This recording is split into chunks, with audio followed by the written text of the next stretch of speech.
วิธีซื้อและรางวัลหวยละสีแบบไม่ถึกใจก็เดิม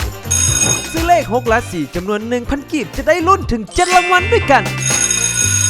ตัวอย่าง 1. วิธีซื้อและถึกรางวัลเลข6และสีเหลียงทานซื้อ1 2 3 4 5 12ผลออกหวย1 2 3 4 5 12แม้นถึกรางวัล6และสีเหลียงจะได้เงินรางวัล800ล้านกีบ 2. วิธีซื้อและถึกรางวัล6และสีข้างเคียงทานซื้อ1 2 3 4 5 1หรือ1 2 3 4 5 11ผลออกหวย1 2 3 4 5 12แม้นถึกรางวัล6และสีข้างเคียงจะได้เงินรางวัล20ล้านกีบ 3. วิธีซื้อและถึกรางวัล5และสีไทยทานซื้อ2 2 3 4 5 12ผลออกหวย1 2 3 4 5 12แม้นถึกรางวัล5และสีไทยจะได้เงินรางวัล8ล้านกีบ 4. วิธีซื้อและถึกรางวัลเลข5และสีหน้าทานซื้อ1 2 3 4 5 7ผลออกหวย1 2 3 4 5 12แมนทานถึกรางวัล5ล้านสีหน้าจะได้เงินรางวัล8ล้านกีบ 5. วิธีซื้อและถึกรางวัลเลข4ล้านสีไทยทานซื้อ3 3 3 4 5 12ผลออกหวย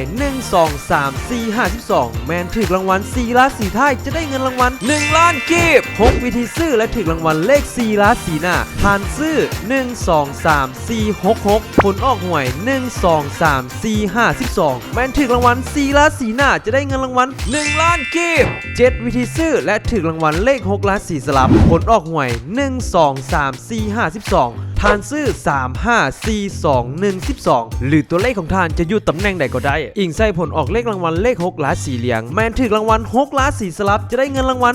200,000กีบ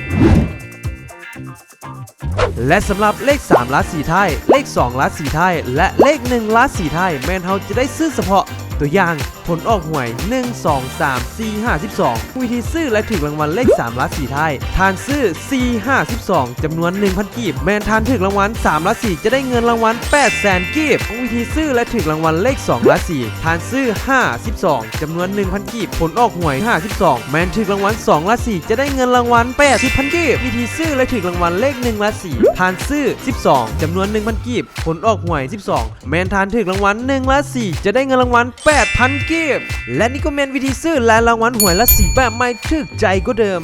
สอบถามข้อมูลเพิ่มเติมได้ที่021414243เฮงๆรวยๆซื้อหวยละสี